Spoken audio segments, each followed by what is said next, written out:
Hello, everyone. This is Susan Clinton. We're here today to talk to you and discuss a very interesting case about a young girl that presented with pain with sexual intercourse. The findings for her pain weren't so surprising, but the route it took for her to get to physical therapy was. And the other piece of the story is taking a look at the whole system, the whole body, because sometimes we think that we know exactly what the problem is, but when we take a step back and look at the whole body, we begin to realize that there are other drivers that could have been part of the mechanism for her dysfunction and pain. Hope you enjoy. Thank you so much.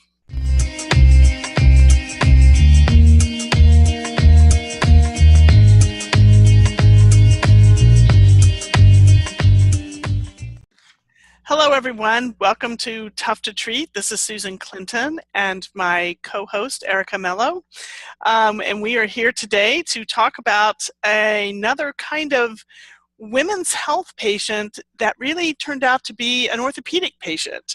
So I had a lot of interesting thoughts about this person, and I'm excited to share this on our podcast. How are you today, Erica? Oh, I'm good. I'm really good. I'm actually looking forward to this. I think that we've gotten some really, great feedback on all of our other podcasts, and we really appreciate everybody listening and leaving us reviews. And, I can still continue to learn. So I'm having a fabulous time. I really am. And I think, and it's interesting, I actually go back and listen to some of the podcasts again, and I'm like, oh, did I say that? I learned, and you realize, I think, in life, when you listen to something, when you're ready to hear something, you hear it. When you're not ready to hear something, you don't hear it, and depending on where you are in your career. So this is great. I'm looking forward to it. Well, the interesting thing about listening and re-listening is as we're talking, we're both listening to each other, but it's really nice to get that perspective of just sitting back and just listening to the reasoning process go back and forth. I know. And that's not something you get to do. No. Even when you're in your own mentoring session, with somebody, you get to hear and talk, but you never get that perspective of, just kind of circling back to it and going, did I really say that? How did that come across? Was that a good thing? Was that a bad thing? I like the way that went together. I mean, it just is very interesting, and it really helps embed the reasoning down a little bit differently. Yeah, for sure. For sure. So this has been good for both of us. Okay, so here we go. This is a 21-year-old female who got in touch with me because her main complaint was pain with intercourse. So she scheduled an appointment and came in, and, from a women's health perspective or a pelvic health perspective, most everybody is thinking, oh, pain with intercourse, dyspareunia, upregulated pelvic floor, she's young, what's going on, all of the different things that are happening that, you kind of start doing as anticipatory when you hear a certain, quote, diagnosis, which is why it's really great to take a step back and go, they're not a diagnosis coming in. This is a movement system problem. Right. And what has gone wrong in the movement system, and not focus on, okay, it should be this or this or this, but hey, let me just look at it from a movement system problem. Yep. So it's very interesting. Her history was about a year and a half ago, she started having pain with intercourse on the left side. And she said that it was at a time when she was in school and it was pretty stressful. There was a lot of sitting going on, studying hard, doing different things, and that it just continued, and it just, even school is over and she's working now and things like that, it still continues. And that the only time she has this pain is during intercourse. So, and I asked her, I said, do you have it with sitting? Do you have it with moving? What do you do with exercise? All of the different questions, only with intercourse. And it's like, okay, so tell me just a little bit about what you have done and what you expect. So she said that she immediately, in the beginning, she didn't think too much of it, but then she started hearing people talk, and she got nervous and started worrying about, well, maybe this is something besides, just a pain. Maybe I need to go see what this is. So she went down the road of going to several different OBGYNs. And the interesting piece about all of this is that how quickly they wanted to go to, I think you have polycystic ovary disease. I think you have a cyst that maybe is bursting. I think you have endo. Oh boy. endometriosis. Yep. And one even went so far as to say, well, we just need to put you on Lupron shots. Oh A gosh. 21-year-old 21 years female with old. pain, just with intercourse, Oh on my Lupron God. shots? Really? No. Yeah. Yeah. So through all of this, she had numerous scans, an MRI. I mean, I can just name all the things. The one thing she didn't have, thank goodness, was a laparoscopy, which is how they diagnose endo in the first place. Yep. And finally, somebody guided her to who I consider the premier gynecologist in the Pittsburgh region, just a fabulous physician who listened to her story, and he deals with pelvic pain and vulvodynia and all of these things all the time. He's like the #1 guy to go to. And he really listened to everything she had to say, and it was all coming up with the same things that I was asking her, because one of the things I wanted to know was her pain cyclic. You know, did it come and go with her menses? Did it get better after menses was over? Did it get worse before? Or vice versa? Did it come on with bowel movements? You know, all of the different other kinds of things. Do you have pain with a gynecology appointment, you know, with when they put the speculum in? Yeah. You know, and only maybe a little bit on the left side, not terrible, but, you know, speculum did bother her a little bit. Anyway, so he asked all of these questions, and he finally looked at her and he said, I think you need to go see a really good physical therapist. Oh, I don't think that this is a medical issue at all. And so she was still very, very, very nervous sitting there.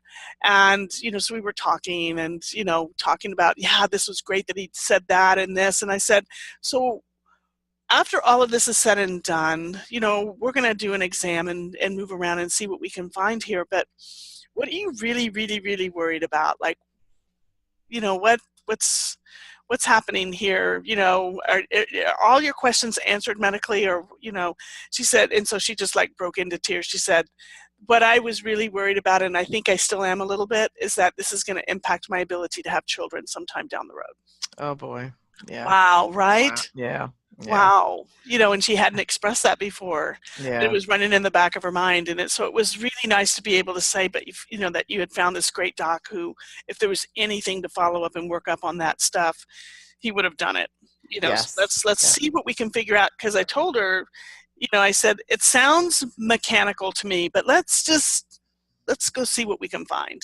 Right. So one of the things that I also asked her was, what, you know, obviously is, what do you like to do? I mean, I know you work. She does a lot of standing and some lifting at work and things like that, you know, in the healthcare field. But, you know, it's what do you like? What's your jam? What's your exercise jam? What are you doing? Well, I love going to the gym with my boyfriend. She's had the same boyfriend for a couple of years. So she does not have any issues. You know, it's the relationship is great. Everything is fine. It's just this pain when they have sex, you know? And so anyway, but she likes to go to the gym with her boyfriend, and they like to lift. You know, so she works out and she does some lifting, which is fabulous. It's like, okay, great. And, you know, and so I just asked her, I said, so tell me about sex. You know, do you always have pain with sex, or does it vary position to position? I was going to ask you know, and she was, you know, very frank in saying, we just kind of basically do the missionary position, and, you know, no judgment. It's like, okay, that's fine. So that gives me a lot of information. So let's take a look and see what's going on. So I just basically did, you know, quick back exam. And as soon as I started to get her to bend over and stand up and lean backwards, then she says, oh, by the way. Of course. I forgot to tell you. By the way, I've had this chronic right back and hip pain for the last year that really is bothering me when I lift, and actually seems to get worse after exercise. And she has no incontinence or leaking or anything. No incontinence, no leaking, no gut issues, you know, good bowel movements every day, you know, just and no family history, nothing, no trauma, nothing like that. Right, right. No family history, nothing that puts her at risk psychosocially, you know, for yellow flags, you know. You know, she was very frank about those things. But it was interesting that she said, I have this chronic right low back hip pain. I said, show me where it hurts. Because a lot of people say hip pain, you know, and they always point to the back of their glutes. You know, it's not your hip really, but that's okay. They don't know, you know, what the difference is. So we've got this right lumbopelvic kind of issue going on the right side. So it's like, okay, what makes this hurt? So we went and I said, let me know if anything either recreates your right issues or your left deep, pelvic pain that you have with intercourse. Mm-hmm. So we go through and we do movement, and the back lights up pretty fast, as you would come to expect with a back issue, that for somebody who is tall and thin and a little bit maybe hypermobile, just has an irritation in that area that's been set up there now for a while, and just bothers her with a lot of different movements. So we just kind of went through all of that. Nothing made it spread down the legs. She didn't have any neurological problems. Yes. Nothing dural issues or anything like that. Slump tests were all good. All of that kind of stuff was I was just going to ask that. Go so ahead. You did the lumbar, you did, Mm-hmm. just for the listeners, you did all the lumbar basic moves, you did the slump test, nothing really. Mm-hmm. Okay. What lit up the back? Flexion. Uh-huh. More than extension. And side bending away more than side bending too. So more opening than closing, mm-hmm. which kind of, again, a movement system, you have to look at them as that, because I would look at her and immediately think, oh, probably hypermobile. I bet closing, the facets were going to be a little bit more problematic for her, and it wasn't. It was more the opening. Interesting. And some lack of control, not able to stand on either leg singly very well. A lot of wiggle wobble while she was doing that. But what was very interesting when I had her just do like a quick one leg squat on each side, just to kind of see what her movement system looked like challenged onto one side. On the right side, she fell over to the right. On the left side, she went down, but she kind of did this corkscrew little thing as she went down and came up. It's like, yep. I said, any problems with either one of those? No, it just feels kind of funny. Nobody's ever asked me to do it. I'm sure I could do it better if I tried. I said, I'm sure you can. You're going to motor learn really quick. So Right. So go ahead. No. How was her abdominal tone or anything? Was she gripping anywhere that she shouldn't be, or? Not really. She kind of held herself a little bit stiff in her upper quarter. So there was a little bit of stiffness around the cervical spine, a little bit of stiffness in the, upper shoulders, upper trap region. She every once in a while would grip with her hands, as she was doing something a little bit more challenging. So it just seemed to me that it wasn't really like where she was over gripping. It was more like she just wasn't recruiting well, through her whole central system as much, and it wasn't that she wasn't recruiting, but maybe not coordinated in a really nice way. Right. So I think that looking at the movement system piece of the right back and hip was that she had lost that inability to move the back without moving the hip, or move the hip without moving the back. Everything was moving together. Yep. When you think about that. So was the tail wagging the dog instead of the dog wagging the tail? That kind of thing. So as she would go to move her hip, her back would immediately move. Got it. She wasn't able, and she should be able to completely, to at least flex her hip to at least 100 degrees, if not more, bringing her into a deep back flexion, posterior pelvic tilt. Her hip should move independently of all of that. So all of that was being recruited together in kind of a mass pattern of movement. Interesting. And so, so I'm sitting here going, okay, we've got two separate things we're looking at here, but maybe they feed into each other. Right. Where is the link here?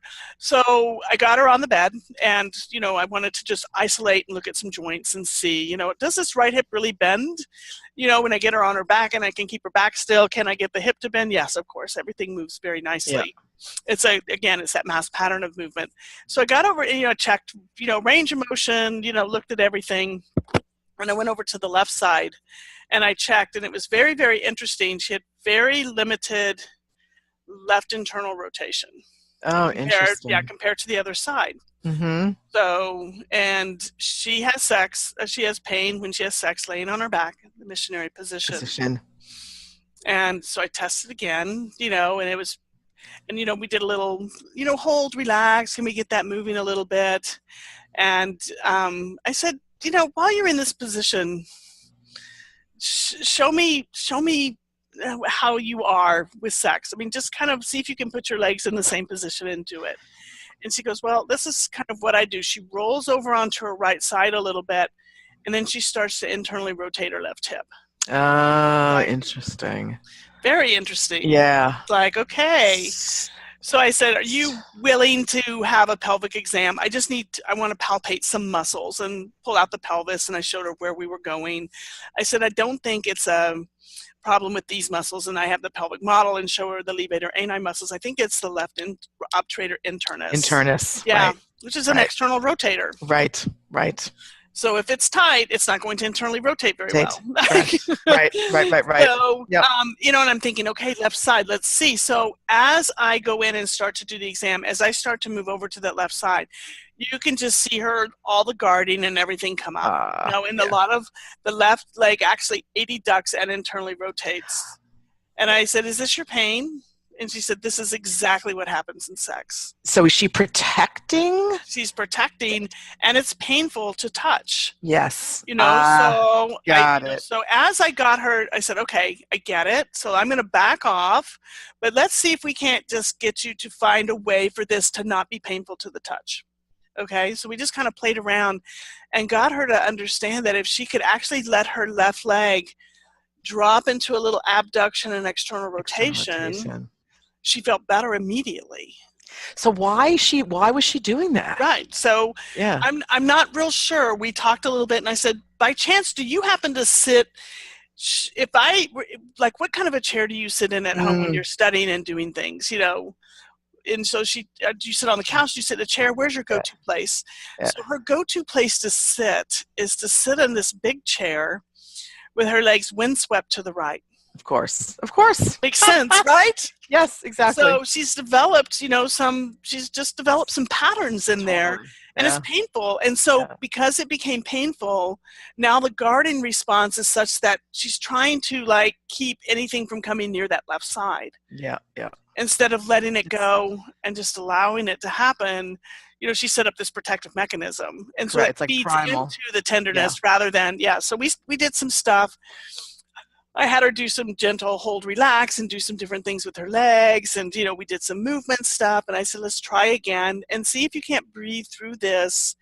And you just tell me. This is up to you. You tell me as we go. And she got to the point to where she could actually let go and let that happen. Which was really nice. And her pain level went down quite dramatically. It was still tender, obviously, but I was able to get her to understand that if you change your position in the way you're doing it and don't fight it, that it perhaps actually may even begin to feel better. And right. So that's what we discovered together with some different movement pieces. Go ahead. So when you started having her, when she was aware that she was doing this, made aware this was her posture or her movement pattern, and that she could take her leg, that you gave her permission to take her leg into external rotation abduction, did that obturator internus, did the tone decrease? Was it better? You didn't have to go in and do any release work or anything like that. No, didn't have to do any release work or anything. Okay. Everything changed, and we just went by symptom because right then and there, we were in a position where we could recreate the symptom, and so let's find a way to move that's not going to recreate the symptom, and talked a little bit about, remember, pain is a call to action. So when you feel it, there's no reason for you to suffer through it. Let's stop suffering and let's find a different way to move so that you don't feel this pain during this act of intimacy. And so she was able to breathe and calm down and kind of gain some confidence that, and I think the other piece of that was that once that she has begun to understand that there's nothing wrong with her organically, you know what I'm talking about, like a fear of not being able to have children, that something's wrong, I've done something wrong, my ovary is dead, something like that, whatever she was feeling. Right. And she was able to kind of begin to start to focus on, this may just be a joint thing. Yes. Mechanical thing instead of a, organic disease thing, which is really a nice leap when people can, get past the fact that all the medical signs and symptoms are not there. There's no red flags, so that's, when you eliminate the possible and the impossible, then you're left with the improbable. No matter how improbable it is, you still need to look at it. Right. And so people have to kind of realize that deduction process, thank you Sherlock Holmes, before we to be able to start to accept that, how can a joint problem give me this pain with this act, right? And that's a different way of thinking that, this is, the pelvis is bones, muscles, ligaments, joints, nerves, like like the shoulder, like the mouth, like the neck, like, anything else. So what we're dealing with is a neuromuscular pattern issue here. Correct. That's just kind of been set up, and fear has driven it. Yeah, and especially since she sits in that windswept pattern, that must be, I mean, I'm used to sit that way. And that is painful, I have to be honest, after a while, because even though your body just gets used to it. So she, if you keep doing what you always got, you're always going to get what you always get, right? Exactly. So it's like if you sit that way, you're going to adopt that pattern because it's comfortable and easy for you, and you don't realize that may be feeding into this dysfunction, this movement pattern. And people, I find that a lot in my practice, and I'm sure in yours, people, it's what they're doing all day long. Right, it's the dominant patterns. This movement pattern, exactly. And the minute they're aware of it, they're like, oh, I can correct that myself, right? And with a little prodding from us, or at least at the very least education, and giving them permission. So I think this is really interesting. So when you were doing, so basically she's on her back, just for the listener, she's on her back. You're having her do external abduction. Anything else? Any other movements? Like, I'm just asking. Yeah, no, we basically, because I was actually doing the muscle exam on the internal pelvis on that side, once we found it, I just decided this is, we've already had this history, I've already moved her, I already saw the mass pattern of movement on the right side. I just wanted to see, what was going to happen here. We found it, and I began to give her things to do immediately, because what she wants to be able to do is to go home and have sex with her boyfriend and not have pain. Right. It was like, this is where we're going to be today. Yep. Let's work through some things that you can do to see if this gets better. Then, of course, she got dressed and we talked a lot about it again. And I asked her how open she was to changing positions and postures. But I said, there may be, while this begins to change, you might think about sideline or, prone, or, just a lot of it may be on top where you have control, just some different things to kind of keep in mind. But I said, the biggest thing is, use those things you learned here today when you guys are together and see how it goes. Let's just see how it goes. And so she left with that, and then I told her, and I said, and your other thing for me is to have your boyfriend, I want a side and a back picture of you doing your back squats and your deadlifts. Those are the two that really got her the most. And I said, I want some video of that.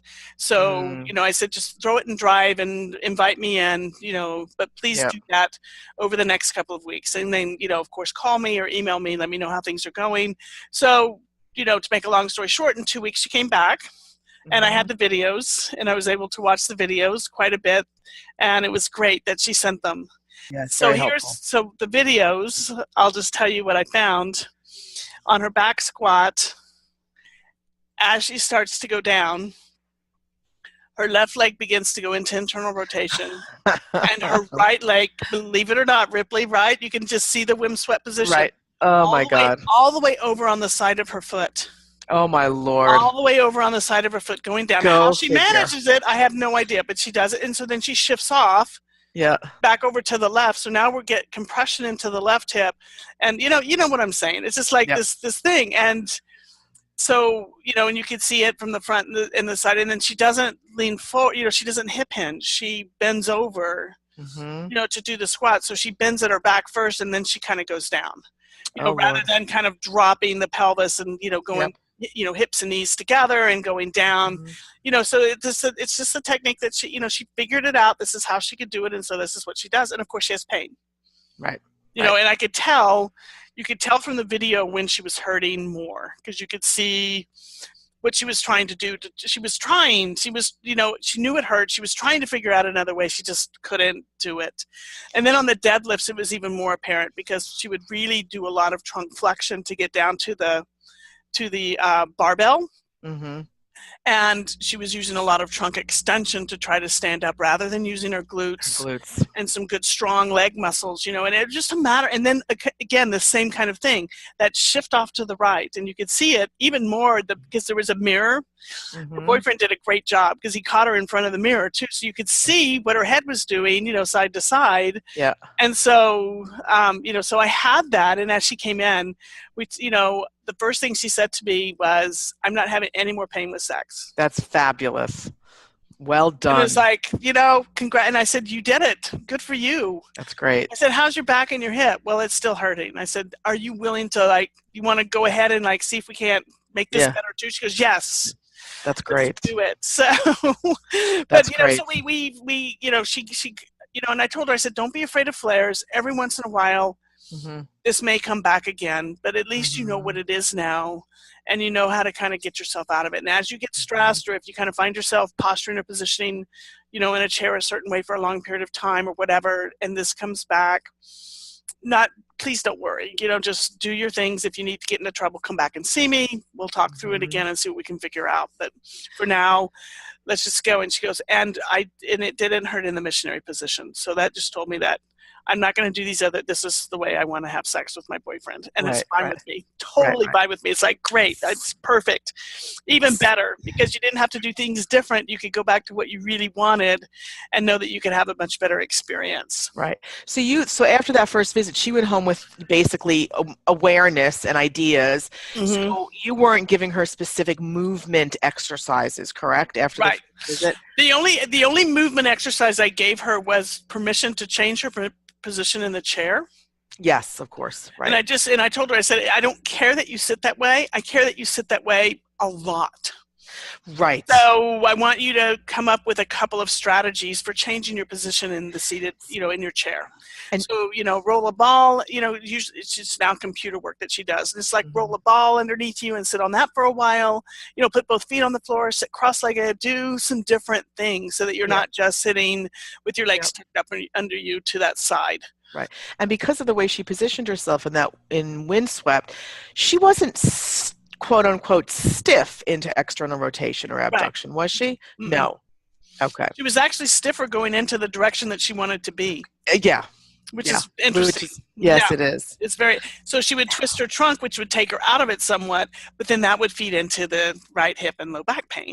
Yeah, you often wonder. Kind of getting this across midline kind of thing that was happening that she couldn't get herself out of. Yeah, she was way on that right side, and you often wonder if she had years ago some injury to her left side or, I don't know, some proprioceptive issue that just got her on her right side and never got her back off her right side. Right, exactly.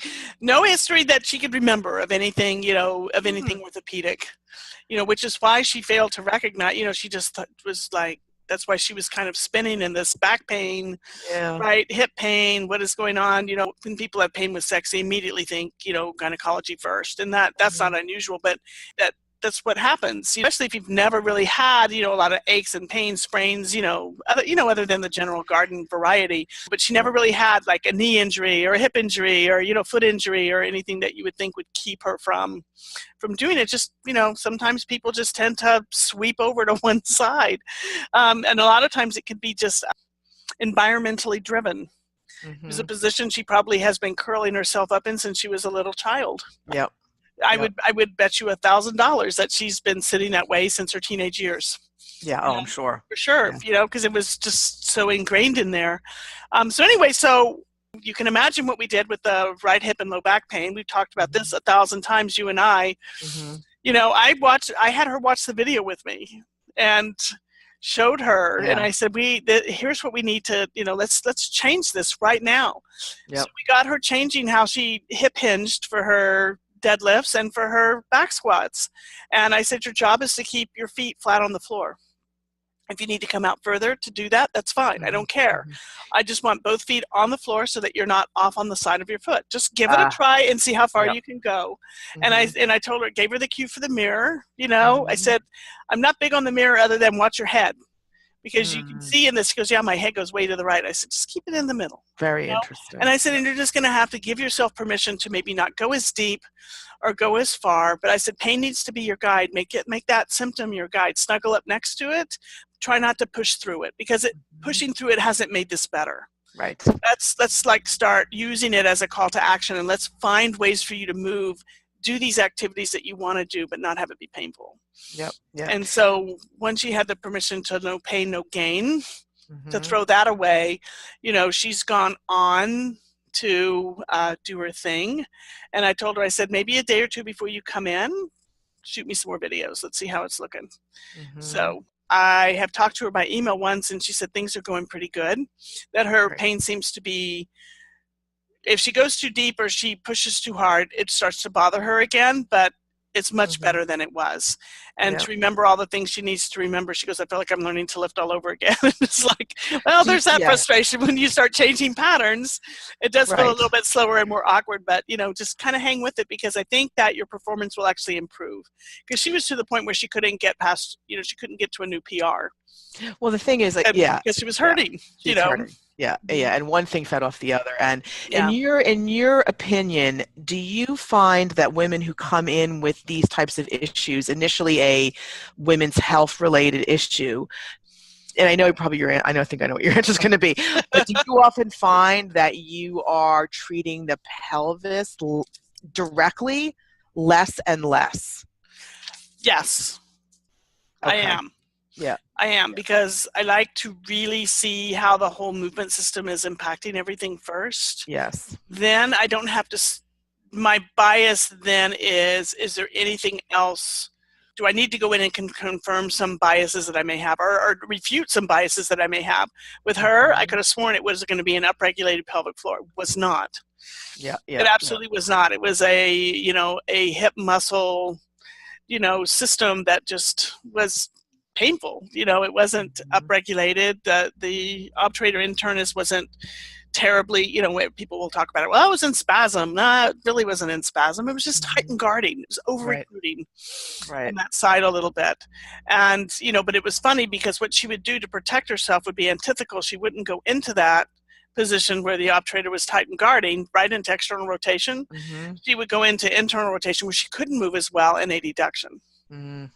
So it's a movement system deal. Yeah, no, I agree. And it wasn't really like we just need to teach this muscle to calm down. No, it's like, let's get her to move in a different way. Right. So my answer, that was a roundabout way that I didn't even answer the question. So oftentimes when I go into the pelvis, it'll be to, decide what else is going on that I may be missing, because the pelvic floor itself, if it gets into trouble, i.e. following childbirth, and there's tearing or there's injury, it doesn't always spontaneously rehabilitate. It's like the central system. There's all these other triggers and switches the body can turn on, or the brain can turn on. Our pelvic floor isn't working, we tend to breath hold. And that's a common pattern that I see across the board. The abdominals tend to let go. We tend to tighten our back and have this extensor pattern mechanism of, this over-recruiting of the back extensors to tighten up that thoracolumbar fascia, because the abdominal spring has been sprung. It's either under-recruiting or it's just too long, so I'll look at the pelvic, when we're looking at the orthopedic piece, I'll look at the pelvic floor that way. But oftentimes, if I can get them to change and to move and change, and their incontinence begins to improve, I don't need to sit down and do 1,000 pelvic floor things. If they're beginning to change, then we're on the right track. If they continue and they're still having some leaking, maybe it's time to see, is there really a force production problem? Or is it an over-recruiting problem and that pelvic floor is being held too stiff? Are they holding their breath? Are they worried that they're going to pee, and so now they're over-recruiting everything up above to stop? Those kinds of things. So I was reading a research piece, it was probably recently actually, on incontinence and the movement system approach. And it turned out that the case study was about a woman who she was leaking, and it turned out that her hip was the source of the issue. And it was more of similar to what your patient is today, but they're so closely related. And I'm not a pelvic floor therapist, but I will tell you that indirectly, I find that a lot of things external to the pelvis are directly or indirectly related. You know what I mean? Right, absolutely. And it's part of that whole idea that you can't just treat the pelvic floor. Right. Right? Nor can you treat the body without considering the pelvic floor. Exactly. You know, we're all together. So whether your bias, for the listeners, whether your bias is to go pelvic floor first or go second, it doesn't matter to me. The idea is that you want to just be sure that you're pulling the pelvic floor and its issues and functions, or the pelvic health, into the rest of the system. And, you know, because the same autonomic nervous system is there, the same coordination system is there, the same elimination system is there. All of those things need to be pulled together, rather than, okay, well, you go see her and do some squeezes and we'll put you on biofeedback, but we never teach you how to lift and move and have sex again. That's not going to work, right? No. And I think that type of I mean, she needs to be able to lift and not have right low back pain, but she was also feeding into the real issue that was giving her the dyspareunia by these movement patterns that she was continuing to do. And when she changed those, that began to change her pain experience. Yeah, and I think over the years, or that you can't, I mean, we're talking about a whole integrative body, total body approach, right? And that's what we all should be doing, to be quite honest. But I think a lot of people tend to either focus very heavily on either releasing the pelvic floor muscles or doing specific exercises for them, and I don't necessarily think you need to do those by themselves. I mean, everything is related, and I think in our earlier podcast, I think it was the first one we did on my patient with back pain, she had been over-recruiting her pelvic floor, which was giving her back pain. Right. So I think that we need to sort of really look at the whole body and the whole movement. I mean, we're a movement profession, for God's sakes. We have to look at that, right? So. So this woman, she basically came to you for what, a couple of visits, and I've seen her twice. Good to go. I've seen her twice. I have her scheduled to return, I think, in another week. So I'm awaiting her videos to see how that's looking. That's great. But I haven't heard from her, so I'm going by no news is good news, because she was one who definitely would have emailed if things weren't. She really wants to be at the gym with her boyfriend, and if things weren't going well, she would have definitely let me know. Yeah, so for sure. I'm very I'm very encouraged that she's probably doing what she wants to do. It'll be very fun to catch up with her and see what she's up to, see how things are going. Yeah, that's awesome. This is an amazing case study. I really enjoyed it, I have to say. I think that, because these people have a lot of these, especially at her age, there's a lot of emotion tied up in it, especially she's childbearing age, right? And right, she's 21.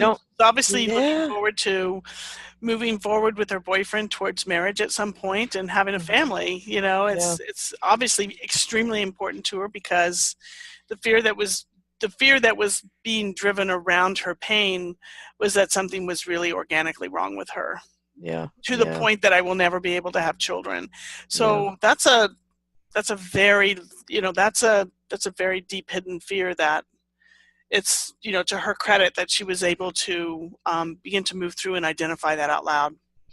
That's hard to do, because people don't want to, because it makes it real. Like, if I say it, then it's really real. But to be able to do it and gain support around it was what she was able to do with her physician and with me, which I was grateful to, feel that she felt supported enough to really go deep and talk about that a little bit. Yeah, and hats off to the physician who finally said you need to see a physical therapist. Oh my God. The poor thing had been made the rounds. Her nervous system was probably so jacked up at that point. That's why I told her not to be afraid of a flare. I know. Because we know it's not one and done, right? No, totally. No. I think if people know that a flare is a possibility, and that, we just have to kind of keep sorting and going, that, it's just that your system has been set up to kind of have this experience. So a lot of things feed into that experience, and it may, it doesn't mean that you were wrong and this was wrong. It's just a flare, and it's, don't be afraid of it. They're going to happen, and it's okay. Yeah. And it's all about expectations. If they expect to have it, then the reaction. They're not freaked out as much about it. I mean, nobody wants to have them, but they can get themselves to the other side a little easier with the evidence that, if I just do this and this, maybe it'll get better. And then it does. And it's like, okay. So. That's great. Loved it. Great. All right. So thank you, everybody. If you have any comments, please leave them. We're always excited to get comments and hear what your thoughts are. And of course, please go over to iTunes and leave us a review and subscribe to the podcast if it's meaningful to you. It's certainly meaningful to us. Thank you so much for your time.